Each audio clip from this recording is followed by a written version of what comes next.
It's the most important document you'll ever sign.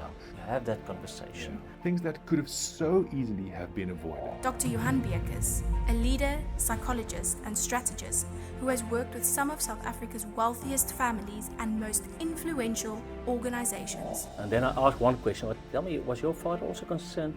Don't talk to each other anymore because of money. What would you leave our viewers with today? Get professional people involved. Hi everyone, and welcome back to the Family Wealth YouTube channel, where we help South Africans plan for retirement with purpose, structure their legacy, and navigate the most important financial transitions with confidence. I'm Hardi Swart, Certified Financial Planner and a Director at Family Wealth Custodians. And today we're having a very special conversation, not about numbers or markets, but about meaning. Because if you spend decades building your career and your business, there comes a moment where you need to start asking, what now? What am I without a title? How do I hand over what I've built? Not just financially, but emotionally too. Joining me today is someone who's dedicated his life to helping people answer these tricky questions. Dr. Johan Beukes. Welcome, Johan. Hi, Hardi, and thanks to the viewers. It's wonderful to be with you. Yeah, thanks, man. I appreciate it. Johan, so you've dedicated your life to helping people, and you've helped so many families. You've worked with some of the most successful families in South Africa, some of the biggest families. What would you say is some of the key things that you've seen, the mistakes that a lot of these families make when transitioning from one generation to the next? Yeah, so there's quite a few mistakes, and sometimes it's unintentional mistakes. So it's the first time that they get to that point, and they need to make a decision, or they don't want to make a decision, but life is taking them to making a decision, and then based on that they make mistakes. So we help them with some things like succession planning, courageous conversations, what is important given this season of your life.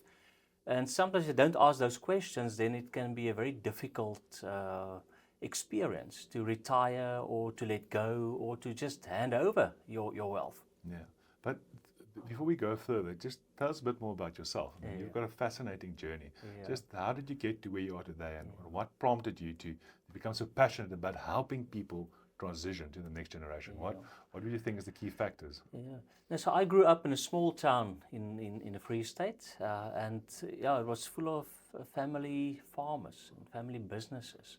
And my father was a lawyer there, my mother was a principal. So from a young age, I think it was grade 4, I just get this sense, or maybe this conviction, that I really want to make a difference in the lives of people, families, and communities. And then I went and studied theology, later on industrial psychology, leadership, and then also facilitation of awareness in decision making. So when you come to those transition decisions in life, how can you facilitate a better decision? And then also in terms of my experience into full-time ministry, and then full-time corporate, and then later on worked with one of the most famous families in South Africa. And it was an interesting experience, and I learned a lot.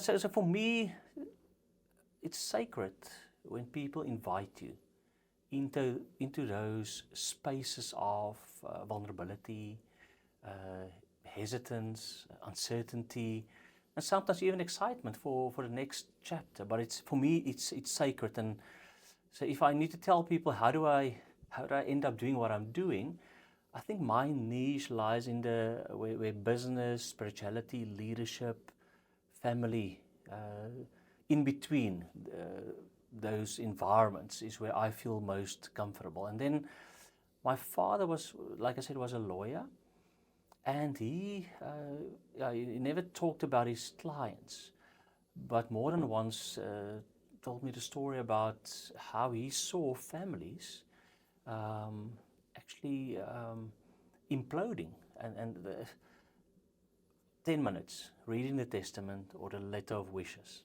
So someone building up a lifetime of legacy, and those 10 minutes, and many times it's because they didn't have these conversations beforehand. And I think that's for me something that I've learned, and then also part of my studies, skilled myself to be able to help. Yeah, to be able to help in a way that's beneficial to the people that's in the room, Yeah. not necessarily to myself.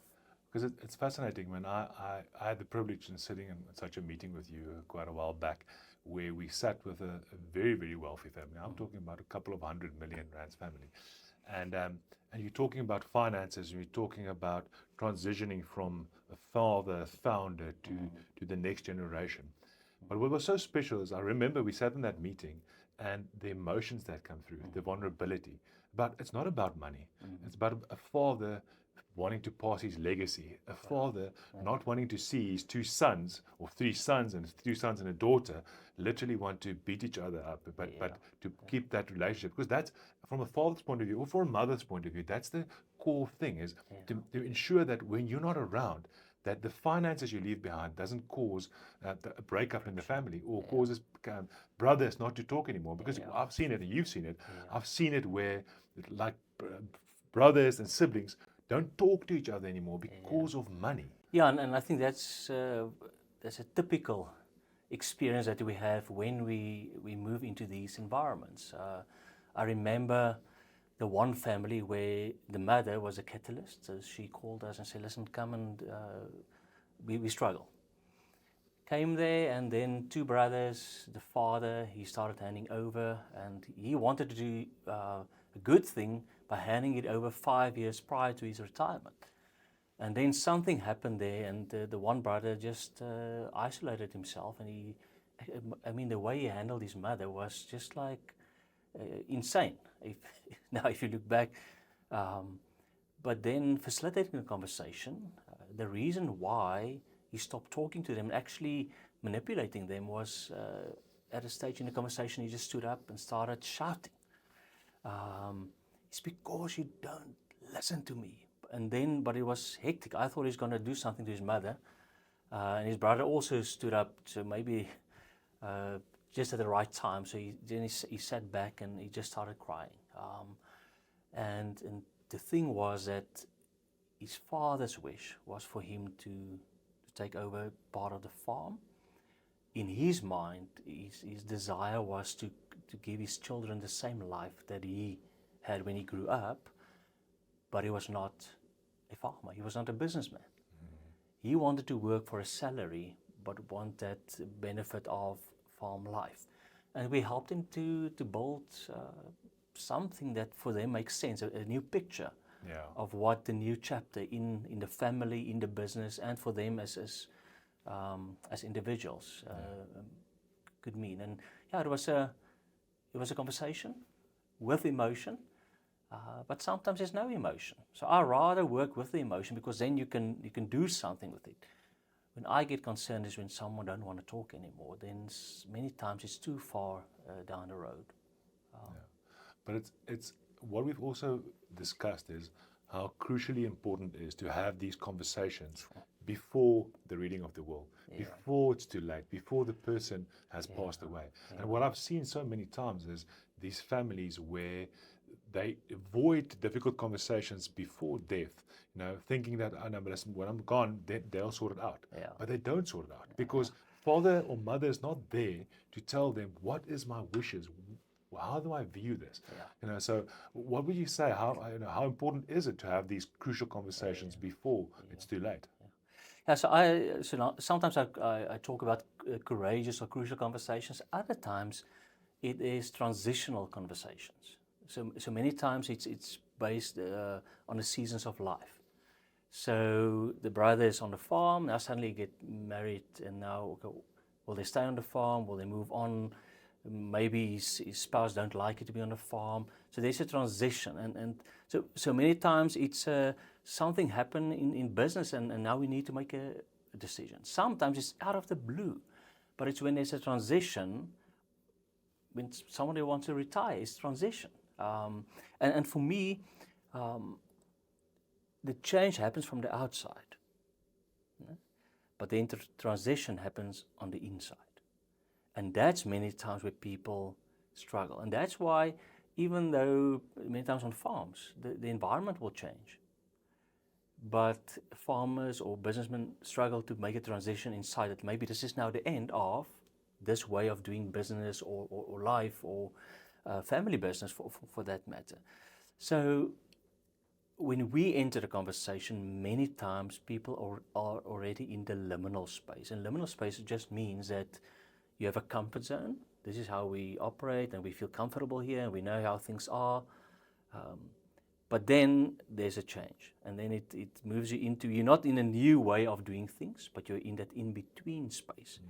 And many times we help people to navigate through that space, and that's many times a conversation. Yeah. Or sometimes it's a letter of wishes, or sometimes it's just a courageous, difficult conversation. And on that point, sorry, Johan, what I think is important is having someone that comes from an outside perspective, that's able to facilitate that conversation in a calm, focused manner. Because I've been involved. I was also involved in a family business where we had a couple of very tough conversations, and where the emotions start boiling over, and then you go on a tangent, and the thing that we're actually here to discuss then gets sort of falls apart, and we start moving down this next thing because of the emotions and the roller coaster it creates. So how important do you think is it having someone that could be the pivot point or the center point to facilitate such a conversation? Many times that's how we make a living. Two examples. So I was with a family business on Monday, and they have a letter of wishes, and number 4 in that letter of wishes created a lot of disagreement in the family. So now the father wanted to call a meeting, but then he said to me, Johan, but if I talk, they will not be able to hear me because I wrote the letter of wishes. So I came in, and then we facilitated the process. I listened to everyone, and then we read the letter of wishes again. And then in the end, because it was me in the room, not Johan Beukes, but the objective person, the neutral person, I was allowed to ask any question. And it was actually a simple thing that, and the one daughter said, the oldest daughter said, I'm so grateful that we had a chance to ask you, why this, what about that? And it was, so it's, I think it ended quite well. So it's, to have that conversation is difficult if you're in the family, in the business. On my way from that family, another person called me. I'm working with them in a corporate environment, and she said to me, listen, Johan, we have a huge family business, and because we interacted, she heard about the things that I'm doing, and she said her mother is a catalyst actually in that family. It's for his concerning. And she's actually, it's sad that the brothers, there's friction between the brothers, and her mother wants to get to a family meeting. And then she picked up and said, listen, but she doesn't think it's going to work. Rather talk to me. And then I just listened to them. And I said to them, listen, most of the time it's a process that you need to work on. So that's what I'm helping to develop and design the process for transitioning, for sustainable business, for flourishing families. And it's in an objective way. I don't gain from it. So sometimes when you get, sometimes a lawyer, sometimes finance people even, people that's on the board. So in this case it was, we don't want to talk to the lawyer because it's father's lawyer. And we don't trust him because every time we get a sense that as the children that he's opting for whatever father is saying. And I think that's where we come in to say, but let's do something that's neutral, but it's based on a process that we design and we agree on beforehand. Of course. And so one of the key concepts that I've actually learned from you with engaging is the idea of a family constitution. And not only for families that are together in business, but actually for any family that there's a part of a transition, but just in general, what is a family constitution, and what should it entail? What forms part of this document, if we should call it that? I was compare it to when you build a business. You have a business plan. I mean, I mean, family wealth custodians, you have a wonderful, I think, a master financial plan or family plan that you.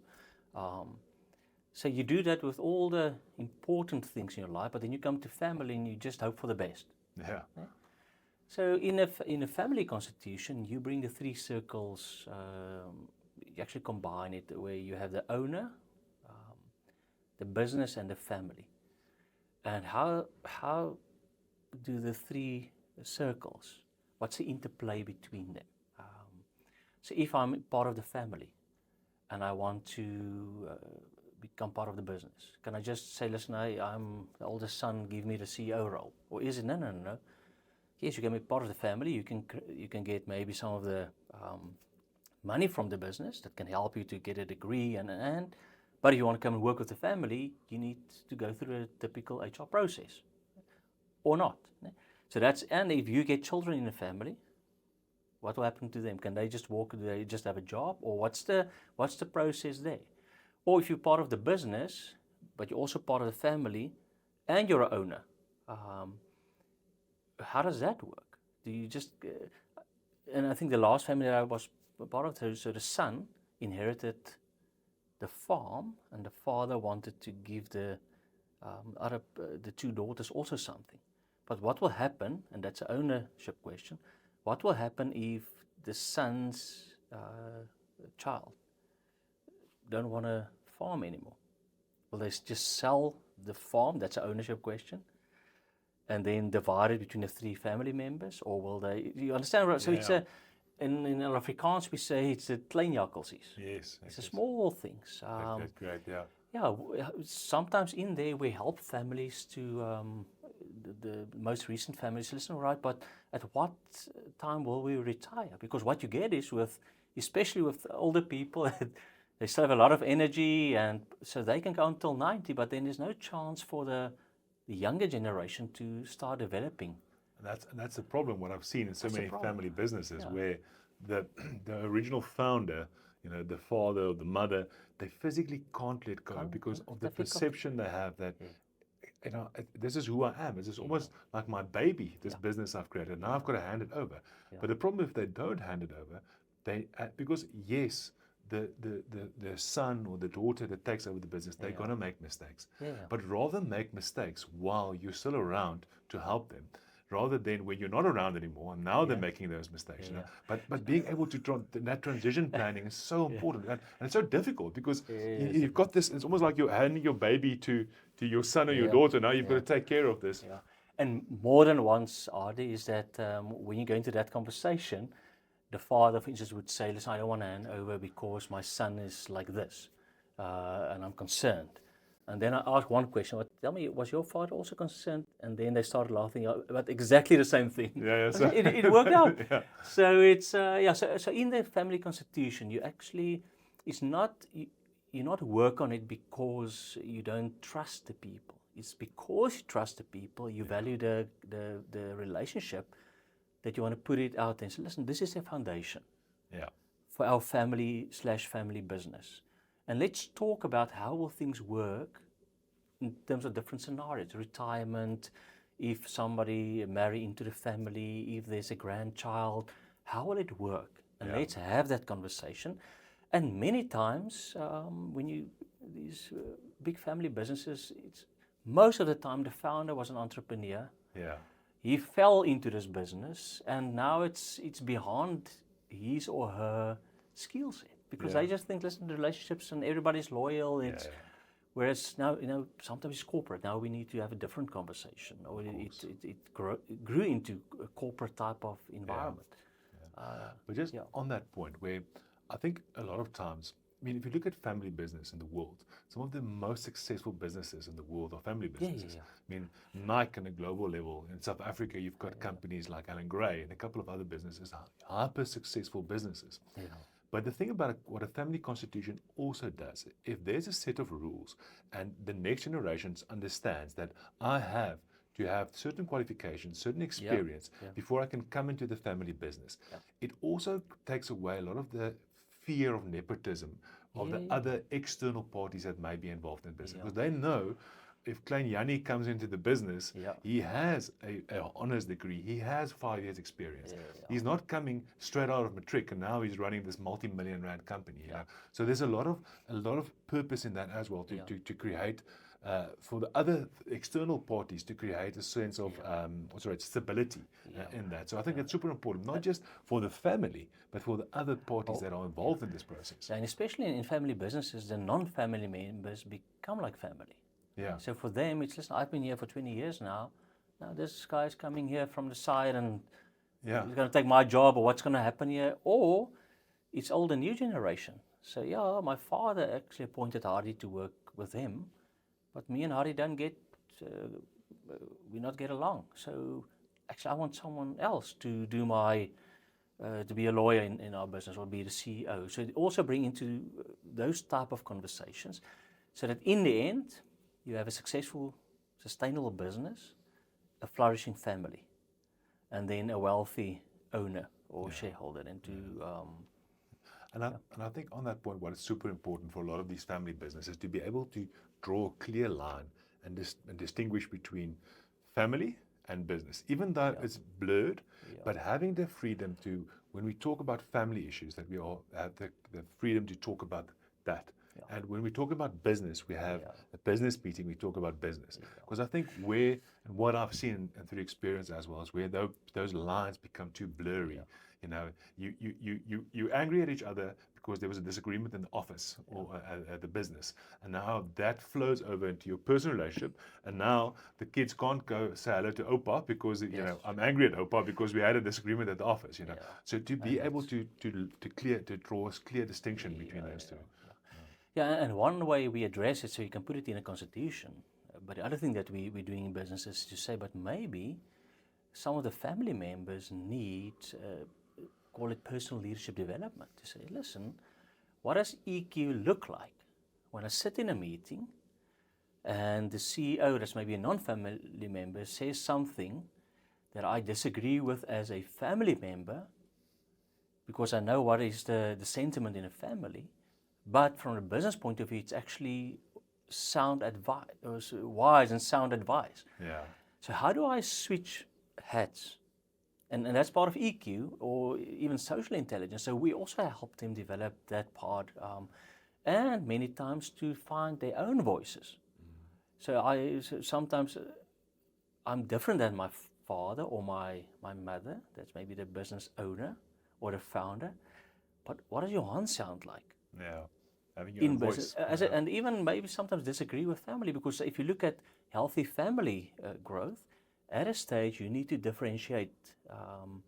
Just listen, but I love my father, I love my mother, but I'm different. Yeah. I have my own voice. I have my own things that I think that's important to me. That's very important. But in a family business, sometimes you don't get that, and that's one of the reasons why sometimes the founder don't want to hand over, because things will change or it will be different. But it should be different because that will take the business forward. Of course. So what's also interesting is what I've seen is how in a lot of families, and might not be families that have businesses, but in a lot of families, we would talk about sport and we would talk about the kids and we'll talk about the grandkids, but we don't talk about money. Money I think maybe it's a culture thing, but I mean, coming from an Afrikaans background, what I've seen many times is it's such a difficult thing. I mean, you don't, where the families, let's take for instance, the Jewish community, you know, they talk openly about finances, you know, they educate each other from a very, very young age. So it's sort of second nature to be honest and open about your finances and to understand what's going on, to get inputs and so forth, you know. So just your opinion on that and how it integrates. So I think money is such an important topic, but also it's part of wealth. And I think for me, what's important from where I grew up is that how do you see wealth? So if it's only money, and I don't have enough of it, then sometimes I don't talk about it. Or I think it's a private thing. There will always be enough. Don't you worry, there will always be enough. Or some people, there's no money. So that's the conversation. But if you look at it through a multidimensional wealth perspective, then it's important for us to talk about the relationships. It's important to talk about what your academics, your mental growth. It's important to talk about social, who are your friends, peer pressure. Yeah. And then money is also just one of those conversations. Yeah. Yeah. So it's yes, many times people don't want to talk about sex and money. They just do it. That's or they just work with it. But yeah. So for me, I think many times people struggle on how to talk about money in different groups. So if you talk about money in a business environment, it's spreadsheet. Yeah. It's budget. It's if you talk about money with your spouse, It's security. security. If you talk with your children, and I mean, I also have children, and my father talked a lot about money when I grew up, but now I feel it's difficult. How do I coach my children?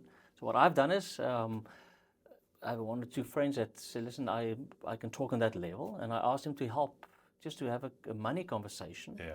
And I also do some stuff, but it's, I think sometimes, how do we talk about money? Yeah. So for me, I think there's a lot of space for tools on how to talk about money. And many times, I mean, you yourself as in the financial world, many times because it is your job, you will sometimes use definitions, and in my job the same, that you feel people need to understand it. I mean, I understand it, but it's my job. Yeah. And I think there's, for me, a space there. And also, what's the attitude towards money? Yeah. That's also I think there's two options. You have too much or not enough. Yeah.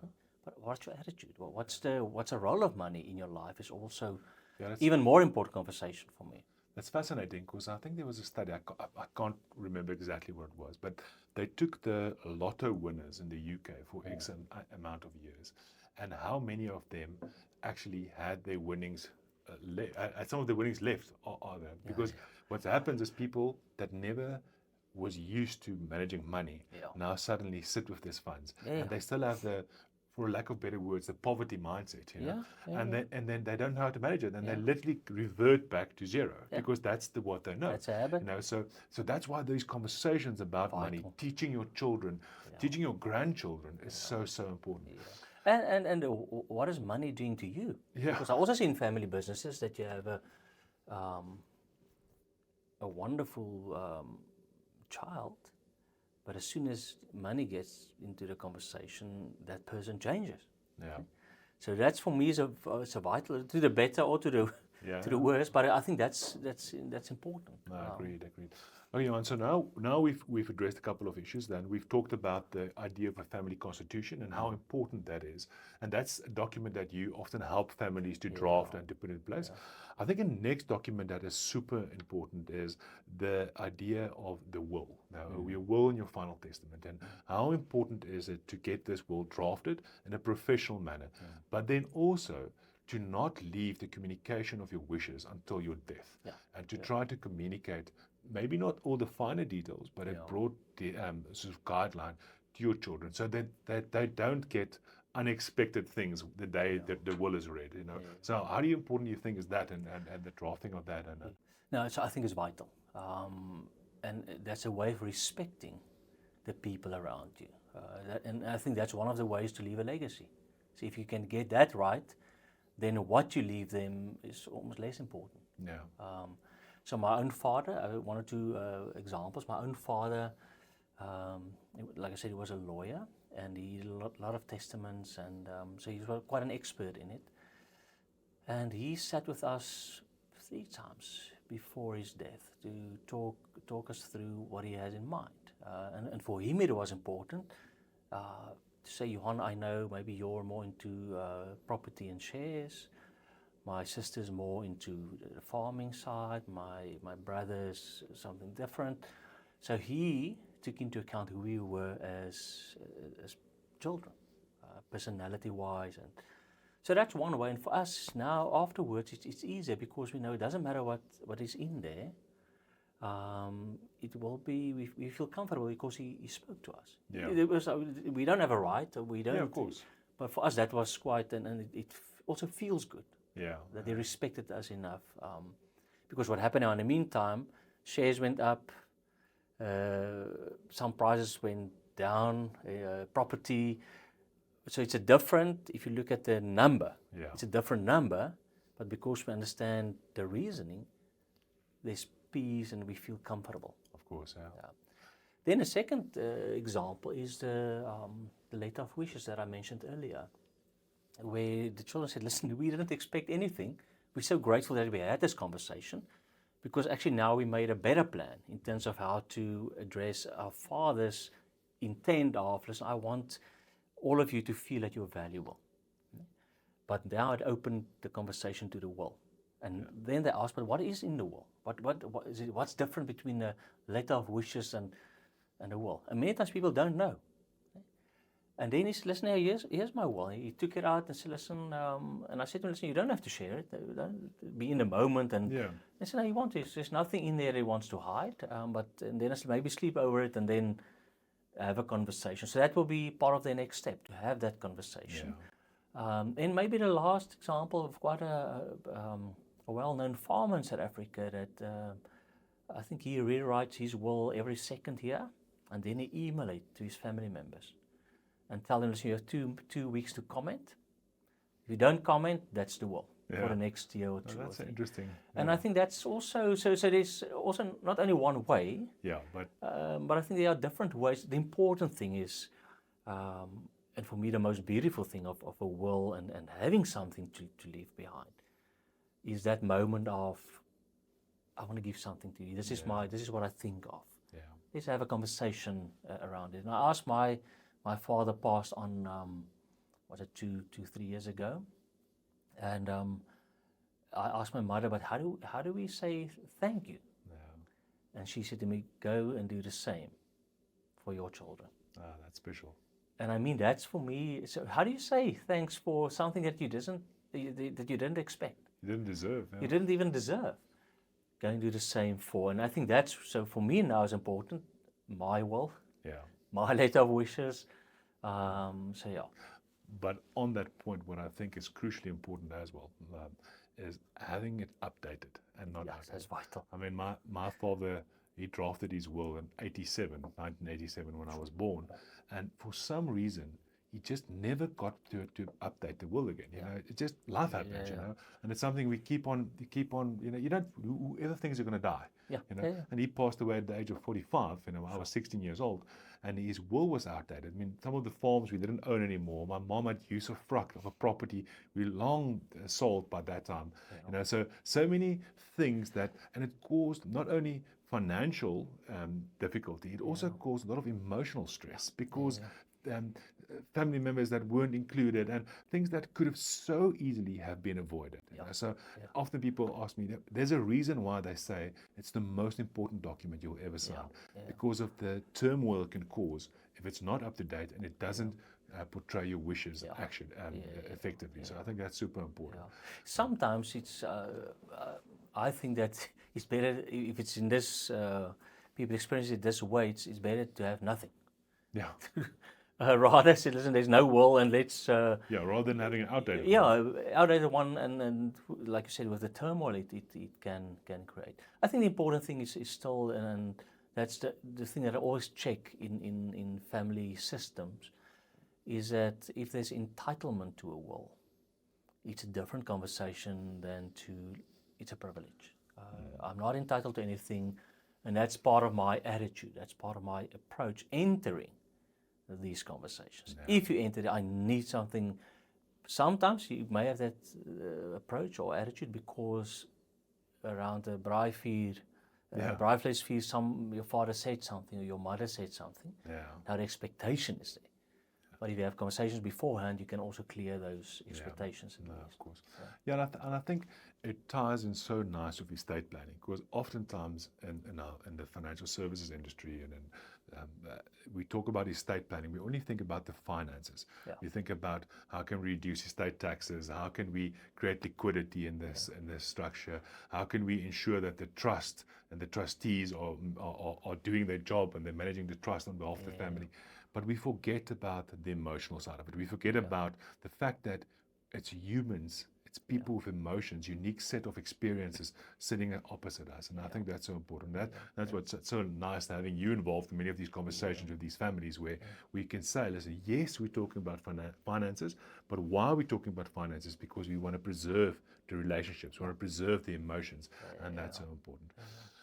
Johan, in closing, what would you say, and what would you leave our viewers with today? You know, what if you a family, if you the founder of a business, and you can see there's red lights, things coming up, and things that concern you, you know, and you're in retirement or later in life, you know, what would you leave them to say, listen, what are the key things you have to think about, and how can you start planning for this process of leaving behind this legacy? Maybe the first remark would be, don't procrastinate. ASAP. And ASAP, maybe it's, I need to have a conversation now, or I need to write my will down, just even freehand, and quickly write something down. But do not procrastinate, because you never know. It may be tonight. It may be in the next 5 minutes. No. It may be 10 years, but do not procrastinate. Yeah. I think the second thing would be, think about the values. What is important to you? But also what is important to the people that you envision sitting around the table when that will is read. So I think and sometimes there's a difference. You may have a child that's other things are important to them. Yeah. And then it may be in my will, I can write it in a way that I can lose that child, or I can write it in a way that's incorporating and embracing their difference, or how maybe other things are important just for them. So for me, that would be a second thing. And I think the last thing is get, and this is not a selling point, but get professional people involved. Yeah. I mean, you worked so hard to get it to here. And if you, that baton, to hand it over, get professional people to help you. Yeah. Because sometimes it is that what worked 10 years ago in terms of tax, or what worked 10 years ago in terms of property, or maybe it's not even relevant today. So get people around, get a team, and get maybe the last thing to my side is think about the process. Where do you start? What would you like to happen in the process? Where should it end? You still have breath. You're still alive. Do what you can, ASAP. Thanks, Johan. What a great conversation, and thank you for joining us today. Thanks. So, if you found value in today's conversation, you'd like to reach out to Johan, and there will be a link in our in the description below where you can get hold of him. And if you'd like more information from a family to help your family with the family constitution, or just to facilitate that difficult conversations, it's really worth reaching out. And then if you would like more information on retirement and want to become part of our retirement community, where we really share great content focused on South African retirees, South African families going into the next phase of life, then please join our retirement community. The link is in the description below. And there's a lot of more information that we would love to share, but we only have limited time. I would like to encourage you also to please subscribe to our channel, hit the notification bell so you don't miss an episode. And until next time, my name is Hardi Swart. This is Family Wealth. Keep investing into your future.